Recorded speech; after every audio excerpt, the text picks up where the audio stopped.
سورۃ القصص مکیہ، یہ صورت مکی ہے اور اس میں 88 آیتیں ہیں اور 9 رکوع ہے۔ اعوذ باللہ من الشیطان الرجیم، بسم اللہ الرحمن الرحیم۔ شروع اللہ کے نام سے جو سب پر مہربان ہے، بہت مہربان ہے۔ آیت نمبر 1، طاسیم میم، طاسیم میم، تلک آیات الکتاب المبین۔ یہ اس کتاب کی آیتیں ہیں جو حقیقت واضح کرنے والی ہے۔ آیت نمبر 2، نتلو علیک من نبأ موسیٰ وفرعون بالحق لقوم یؤمنون۔ اللہ تعالیٰ فرماتے ہیں ہم ایمان والے لوگوں کے فائدے کے لیے تمہیں، یعنی آپ صلی اللہ علیہ وسلم کے مخاطب کر کے فرما رہے تمہیں موسیٰ علیہ السلام اور فرعون کے کچھ حالات ٹیک ٹیک پڑھ کر سناتے ہیں۔ آیت نمبر 3، ان فرعون علا فی الارض وجعل اہلها شیعا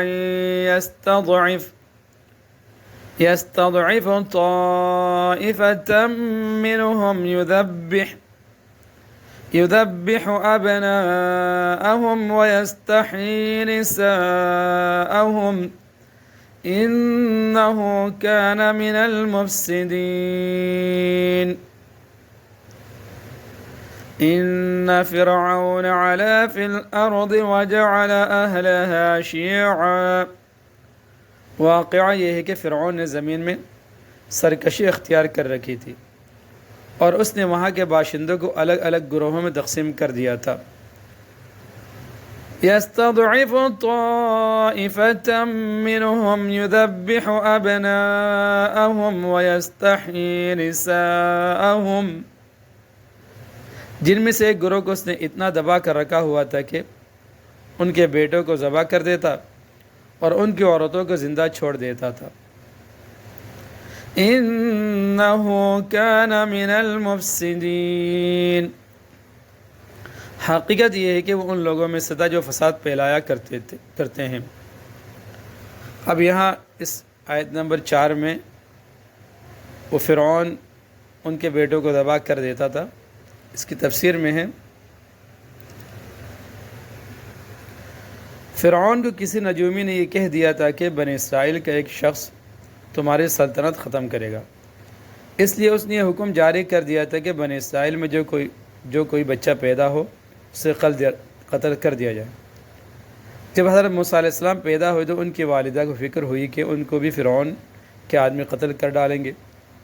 اس موقع پر اللہ تعالیٰ نے ان کے دل پر الہام فرمایا کہ اس بچے کو صندوق میں رکھ کر دریا نیل میں ڈال دو۔ چنانچہ انہوں نے ایسا ہی کیا۔ پھر وہ صندوق بہتا ہوا فرعون کے محل کے پاس پہنچ گیا اور فرعون کے کارندوں نے بچے کو اٹھا کے فرعون کے پاس پیش کیا اور اس کی بیوی حضرت آسیہ نے اسے آمادہ کر لیا، فرعون کو یعنی آمادہ کر لیا کہ اسے اپنا بیٹا بنا کر پالیں۔ آیت نمبر 5، وَنُرِيدُ أَن نَّمُنَّ عَلَى الَّذِينَ اسْتُضْعِفُوا فِي الْأَرْضِ۔ اور ہم یہ چاہتے تھے کہ جن لوگوں کو زمین میں دبا کر رکھا گیا ہے ان پر احسان کرے۔ وَنَجْعَلَهُمْ أَئِمَّةً وَنَجْعَلَهُمُ الْوَارِثِينَ۔ ان کے پیشوا بنائے، انہی کو ملک و مال کا وارث بنا دے۔ آیت نمبر 6، وَنُمَكِّنَ لَهُمْ فِي الْأَرْضِ وَنُرِيَ فِرْعَوْنَ وَهَامَانَ وَجُنُودَهُمَا مِنْهُمْ مَا كَانُوا يَحْذَرُونَ۔ اور انہیں زمین میں اقتدار عطا کرے اور ان کی طرف سے فرعون، حامان اور ان کے لشکروں کو وہی کچھ دکھا دے جس سے بچاؤ کی وہ تدبیریں کر رہے تھے۔ اس آیت نمبر 6 کی تفسیر میں ہے انہیں جو خطرات ہے کوئی بچہ بڑا ہو کر ان کے زوال کا باعث بنے گا، اسی سے بچنے کے لیے وہ تدبیریں کر رہے تھے۔ اللہ تعالیٰ فرماتے ہیں کہ ہم یہ چاہتے تھے کہ انہیں یہ دکھائیں کہ ان کی ساری تدبیریں ناکام ہو گئی ہے اور وہ خطرہ حقیقت بن کر سامنے آ گیا ہے۔ آیت نمبر 7، وَأَوْحَيْنَا إِلَىٰ أُمِّ مُوسَىٰ أَنْ أَرْضِعِيهِ، اور ہم نے موسیٰ کی والدہ کو علیہ السلام الہام کیا کہ تم اس بچے کو دودھ پلاؤ۔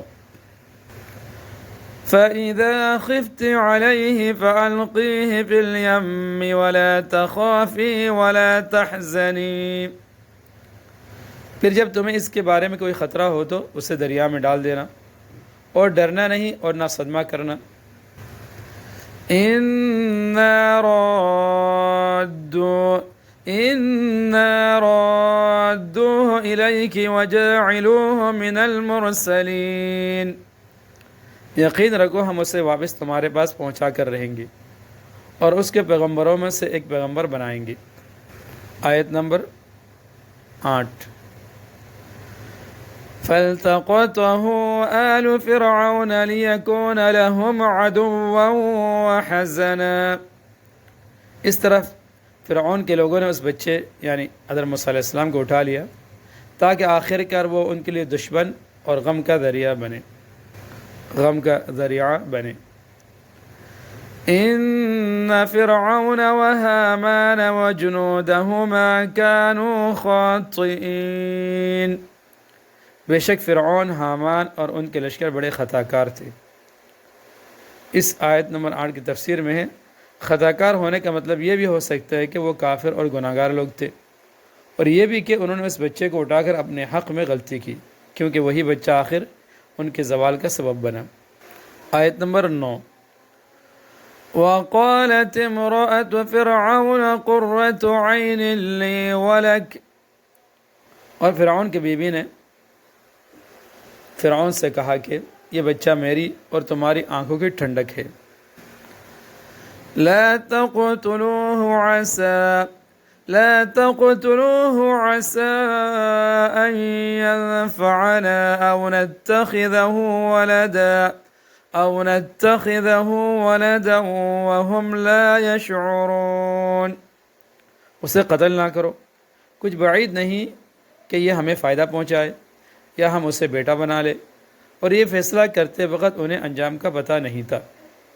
آیت نمبر 10، وَأَصْبَحَ فُؤَادُ أُمِّ مُوسَىٰ فَارِغًا، ادھر موسیٰ کی والدہ کا دل بے قرار تھا علیہ السلام۔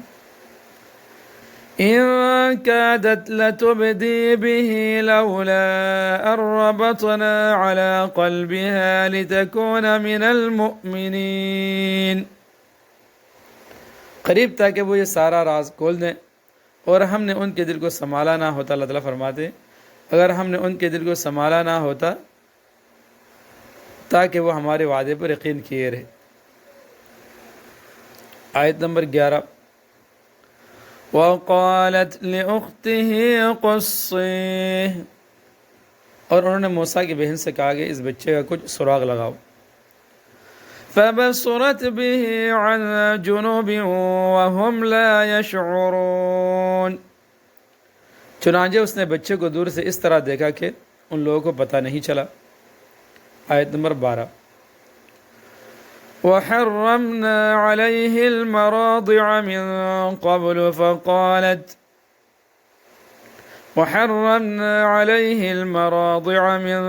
قَبْلُ اللہ تعالیٰ فرماتے اور ہم نے موسیٰ پر پہلے ہی سے بندش لگا دی تھی کہ دودھ پلانے والیاں انہیں دودھ نہ پلا سکے۔ فَقَالَتْ هَلْ أَدُلُّكُمْ عَلَىٰ أَهْلِ بَيْتٍ يَكْفُلُونَهُ لَكُمْ، اس لیے ان کی بہن نے کہا کیا میں تمہیں ایسے گھر کا پتہ بتاؤں جس کے لوگ تمہارے لیے اس بچے کی پرورش کریں۔ وَهُمْ لَهُ نَاصِحُونَ، اور اس کے خیر خواہ رہیں۔ اس آیت نمبر 12 کی تفسیر میں ہے فرعون کی اہلیہ نے جب بچے کو پالنے کا ارادہ کر لیا تو ان کو دودھ پلانے والی کی تلاش شروع ہوئی، لیکن حضرت موسیٰ علیہ السلام کسی بھی عورت کا دودھ منہ میں نہیں لیتے تھے۔ حضرت آسیہ نے اپنے کنیزے بھیجی کہ وہ کوئی ایسی عورت تلاش کرے جس کا دودھ یہ قبول کر لیں۔ ادھر حضرت موسیٰ علیہ السلام کی والدہ بچے کو دریا میں ڈالنے کے بعد بے چین تھی، انہوں نے حضرت موسیٰ علیہ السلام کی بہن کو دیکھنے کے لیے بھیجا کہ بچہ کا انجام کیا ہوا۔ یہ ڈھونڈتے ڈھونڈتے اسی جگہ پہنچ گئی جہاں فرعون کی کنیزیں پریشانی کے عالم میں دودھ پلانے والی عورتوں کو تلاش کر رہی تھی۔ ان کو موقع مل گیا اور انہوں نے اپنی والدہ کو یہ خدمت سونپنے کی تجویز پیش کی اور انہیں وہاں لے بھی آئے۔ جب انہوں نے بچے کو دودھ پلانا چاہا تو بچے نے آرام سے دودھ پی لیا اور پھر اللہ تعالیٰ کے وعدے کے مطابق بچہ دوبارہ ان کے پاس آ گیا۔ آیت نمبر 13 فَرَدَدْنَاهُ إِلَىٰ أُمِّهِ كَيْ تَقَرَّ عَيْنُهَا وَلَا تَحْزَنْ۔ اللہ تعالیٰ فرماتے اس طرح ہم نے موسیٰ کو ان کی ماں کے پاس لوٹا دیا تاکہ ان کی آنکھ ٹھنڈی رہے علیہ السلام اور وہ غمگین نہ ہوں۔ وَلِتَعْلَمَ أَنَّ وَعْدَ اللَّهِ حَقٌّ وَلَكِنَّ أَكْثَرَهُمْ لَا يَعْلَمُونَ، اور تاکہ انہیں اچھی طرح معلوم ہو جائے کہ اللہ کا وعدہ سچا ہے لیکن اکثر لوگ نہیں جانتے۔